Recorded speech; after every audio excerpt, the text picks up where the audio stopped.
English विषय में આપણે પહેલા જે આગળ લેક્ચર કર્યો એમાં યુનિટ 1 પૂરું કર્યું તો આજે આપણે યુનિટ 2 છે થિંગ્સ અરાઉન્ડ અસ એટલે કે થિંગ્સ અરાઉન્ડ અસ એટલે કે થિંગ્સ એટલે કે વસ્તુઓ અરાઉન્ડ એટલે કે આપણી આસપાસ જે છે એ વસ્તુઓ છે ચારે તરફ અને અસ એટલે આપણી એટલે કે આપણા ચારે તરફની જે વસ્તુઓ છે એના વિશે જોવાનું છે આ પાઠનું ટાઇટલ જે શીર્ષક છે એવું કહે છે એના પછી છે આપણે એક્ટિવિટી 1 છે રાયમ એ રાયમની અંદર આપણે રાયમની અંદર એક્ટિવિટી 1 ના જે સ્પેલિંગો છે પહેલા જોઈ લઈશું એના પછી આપણે રાયમ જોઈશું તો અહીંયા છે BIG બી એટલે મોટો RED રેડ એટલે લાલ BALLON બલૂન એટલે ફુગ્ગો WENT વેન્ટ એટલે ગયું UP અપ એટલે ઉપર અહીંયા જે વેન્ટ છે WENT વેન્ટ છે ગો આપણે જીઓ ગો એટલે જવું છે એનું ભૂતકાળનું રૂપ થાય છે અહીંયા વેન્ટ છે એ આપણો જે ગો છે ગો જીઓ ગો થાય છે ને એનું ભૂતકાળનું રૂપ છે વેન્ટ એટલે ગયું અને ગો એટલે જવું થાય તો જવું અને અહીંયા ગયું જતા રહ્યા છે જે ભૂતકાળમાં જે ક્રિયા થઈ ગઈ છે એના વિશે અહીંયા વાત છે વેન્ટ એટલે ગયું અપ UP અપ એટલે ઉપર SKY સ્કાય એટલે આકાશ TOSMILE સ્માઈલ એટલે મલકાવું આપણે કાવ્યની અંદર જે સ્માઈલ ને શબ્દ વપરાય છે ભૂતકાળનું રૂપ વપરાય છે TOSMILE સ્માઈલ એટલે મલકાવું KIT કાઇટ એટલે પતંગ TOSAY ટુ સે એટલે કહેવું GOODBYE ગુડબાય એટલે આવજો PINK પિંક એટલે ગુલાબી BLUE બ્લુ એટલે વાદળી YELLOW એટલે પીળો GREEN ગ્રીન એટલે લીલો ORANG ઓરેન્જ એટલે નારંગી આપણે જે અહીંયા સ્પેલિંગો જોઈએ છે હવે પછી આપણે તમારી બુક છે એની અંદર જો પેજ નંબર 8 ઉપર જો પેજ નંબર 8 ઉપર તમારી બુકની અંદર આ એક્ટિવિટી 1 નું જે ચિત્ર આપેલું છે એ તમે બુકની અંદર જુઓ કે બુકમાં ચિત્રમાં શું આપ્યું છે તો ચિત્રમાં એક ફુગ્ગો આપ્યો છે એક પતંગ આપ્યો છે ફુગ્ગાને શું કહેવાય ઇંગ્લિશમાં બલૂન અને પતંગને કાઇટ પછી નદી ઝાડ એ બધું આપેલું છે અહીંયા હવે તો આપણે બલૂન એટલે કે જે છે ફુગ્ગો અને પતંગ એના વિશે અહીંયા કાવ્યમાં આપણે વાત કરેલી છે તો આપણી જે અહીંયા પહેલી લાઈન છે કે a big red balloon big એટલે મોટું red એટલે લાલ અને balloon એટલે ફુગ્ગો શું થાય કે એ big red balloon છે તો balloon એટલે ફુગ્ગો big એટલે મોટો અને red એટલે લાલ એટલે એક લાલ ફુગ્ગો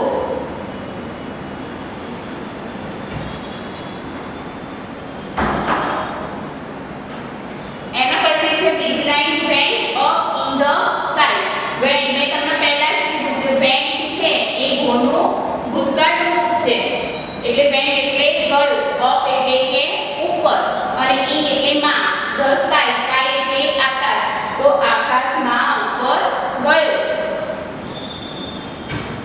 આકાશ ઉપર જ હોય એટલે આકાશમાં ગયો એમ પણ લખો તો પણ ચાલે અને આકાશમાં ઉપર ગયો એમ લખો તો પણ ચાલે કે આકાશ એ ઉપર જ હોય નીચે હોય નહીં એના પછી કે હી સ્માઇલ્ડ એટ ધ કાઇટ હી એટલે તે હી એટલે શું થાય તે સ્માઇલ્ડ અહીંયા મેં તમને પહેલા જ કીધું કે સ્માઇલ છે સ્માઇલ એટલે મલકાવો કે સ્મિત આપવું એવું કે છે સ્માઇલ આપ્યા ફોટા પર થોડું સજ્જરા ખસે છે એને આપણે મલકાવ કહેવાય કે સ્મિત આપવું કહેવાય તો અહીંયા હી સ્માઇલ્ડ અહીંયા સ્માઇલનું ભૂતકાળનું રૂપ છે પાછળ ઈડી લાગ્યું છે એટલે ભૂતકાળ થઈ જાય તો હી સ્માઇલ્ડ એટ ધ કાઇટ એ પતંગ સામે હસ્યો તો અહીંયા લખવાનું એનું ગુજરાતી કે તે પતંગ સામે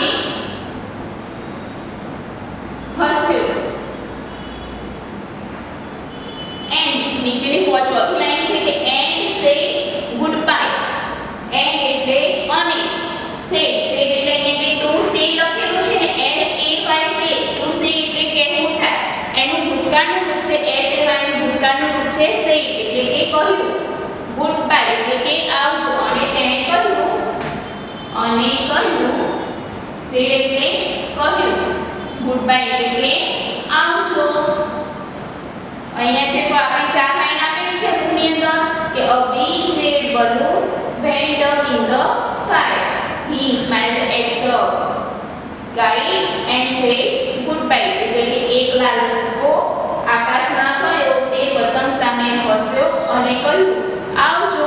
હવે અહીંયા શું છે કે આપણે કાવ્યની અંદર અહીં નીચે લાઈન આપેલું છે કે અહીં રેડને બદલે અન્ય રંગ, આપણે જે રેડ કલરની વાત કરી છે અહીંયા બિગ રેડ બલૂન, એની જગ્યાએ આપણે બુકની અંદર જો સાઈડમાં ચિત્રની બાજુમાં આપેલો છે pink colour, blue, yellow, green, orange, એ બધા જે કલર છે એ મૂકી અને રાઈમ બનાવવાની છે.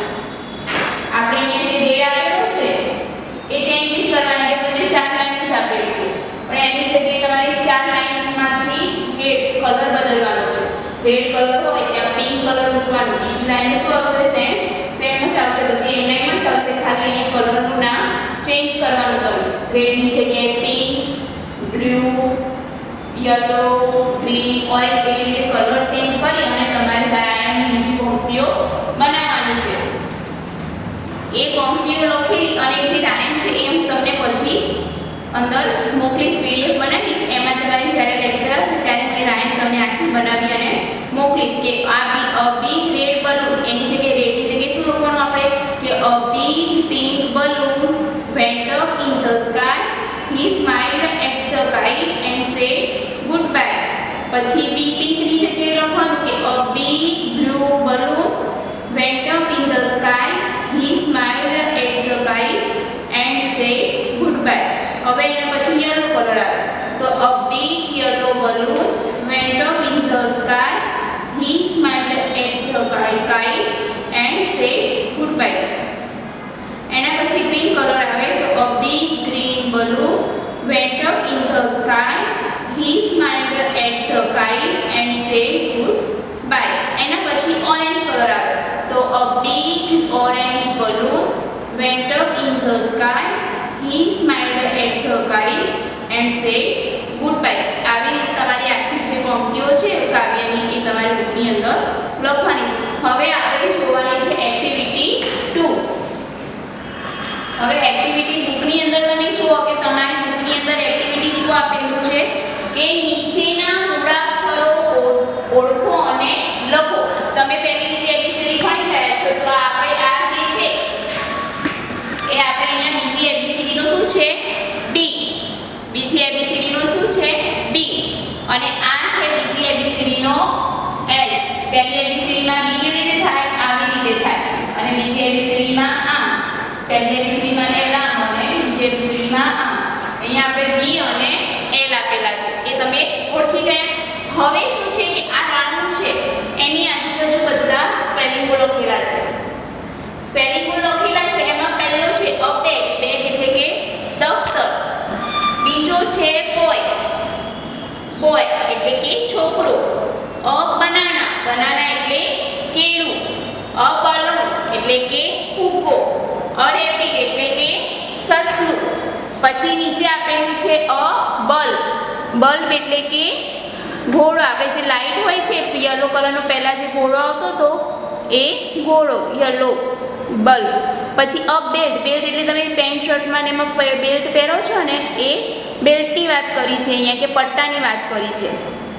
એના પછી આવશે અ લેમન, લેમન છે એટલે લેમન એટલે લીંબુ. એટલે શું આવે લેમન એટલે લીંબુ. અ બાઇસિકલ, બાઇસિકલ એટલે સાયકલ. અ પેન્સિલ, પેન્સિલ એટલે તમે નોટની અંદર લખો છો પેન્સિલથી એ પેન્સિલ છે.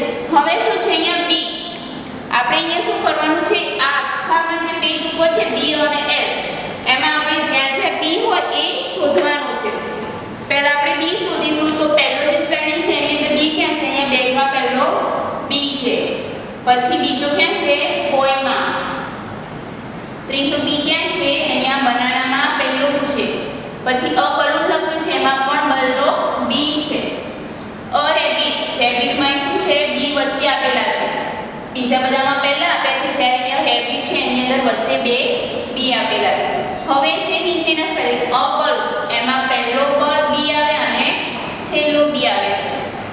એના પછી બીજું છે અ બેલ, એમાં આવશે બી.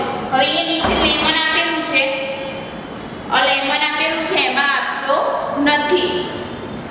એના પછી આવે છે અહીંયા બાઇસિકલ. બાઇસિકલમાં શું આવે છે? પહેલું બી, અને આ પેન્સિલમાં બી આવતો નથી. તો આપણે અહીંયા શું કરવાનું છે? આમાંથી જેટલા બી સ્પેલિંગો છે એમાં જે બી આવતા હોય એ ગણી અને અહીંયા લખવાના. તો પહેલા કેટલા છે? 1 2 3 4 5 6 7 8 9 અને 10. તો બી કેટલા આવ્યા બધામાં? 10. કેટલા આવ્યા છે અહીંયા? 10 બી આવે છે. એટલે અહીંયા શું આવે છે? મૂળાક્ષર છે એ શોધવાનું અને પછી લખવાનું છે. હવે એના પછી એલ છે. હવે બધા સ્પેલિંગોમાં એલ કેટલા છે એ શોધવાના. પહેલામાં છે બેગમાં તો નથી, બીજામાં છે ના. અહીંયા બનાનામાં એલ આવે નહીં. હવે આ બલૂન છે, બલૂનમાં 2 એલ આવે છે. બલૂનમાં કેટલા આવે? 2 એલ. એના પછી રેબિટમાં છે નથી. હા, બલ્બમાં છે હા, તો બલ્બની અંદર એક છે. એના પછી બેલ્ટ, બેલ્ટની અંદર પણ એલ છે. પછી લેમન, લેમનમાં પણ પહેલો છે. હવે અહીંયા બાઇસિકલ, બાઇસિકલમાં પણ એલ અહીંયા એક છે. પછી પેન્સિલ, પેન્સિલમાં પણ છેલ્લો એલ આપેલો અહીંયા છે. તો હવે આપણે બી ગણીને લખ્યા તો બી કેટલા થયા હતા? 10. હવે એલ ગણીશું તો એલ કેટલા છે? 1 2 પછી 3 4 5 6 અને 7. તો અહીંયા એલ કેટલા થયા આપણા? 7. હવે આપણે એક્ટિવિટી જોઈ હતી એમાં જોયું ને કે તમારી બુકની અંદર પણ તમને એવું આપેલું છે અહીંયા કે બી અને એલ કેટલા છે ગણીને લખવાનું. તો તમારી બુકની અંદર બી લખી કાઢવાનું કે બી 10 છે અને એલ કેટલા છે? 7. એ પાના ઉપર ગણી અને પછી લખી દેવાનું છે. હવે એક્ટિવિટી 3 છે કે તમારા શિક્ષકની મદદથી find out something add on game. એટલે કે કંઈક શોધો, તમે કંઈ વસ્તુ શોધી કાઢો અને એની અંદર એડ ઓન ગેમ. એટલે કે તમે કંઈ બ્લેકબોર્ડ, તમારી જોડે બેગ હોય કે પુસ્તક હોય કે જે કંઈ હોય ચોપડી એવું, તો તમારે ડાયરેક્ટ એવું વાક્ય બોલે કે I have a green bag. મારી જોડે લીલા કલરનું દફતર છે. હવે એડ ઓન કીધું છે એની અંદર બીજી કંઈક વસ્તુ ઉમેરવાની. તો તમારે શું લખવાનું કે I have a green bag and મારી જોડે બ્લુ કલરની પેન છે તો લખવાનું એન્ડ અ બ્લુ પેન. હવે બીજી વસ્તુ હોય તો એન્ડ કરી અને તમારે વાક્ય અંદર જોડતું જવાનું અને એવી રીતે રમત રમવાની. તો આપણે અહીંયા સુધી જોઈશું, એક્ટિવિટી 3 સુધી જોયું. હવે આવતું જે લેક્ચર આવશે એની અંદર આપણે એક્ટિવિટી 4 શીખીશું. ધન્યવાદ. અને હા, કે તમારે છે અહીંયા જે લેક્ચર આવશે એ દિવસે તમને PDF કરીને મોકલવામાં આવશે ત્યારે તમારે નોટબુકની અંદર લખવાનું, એ સિવાય લખવાનું ને PDF આવશે ત્યારે જ લખવાનું. ધન્યવાદ.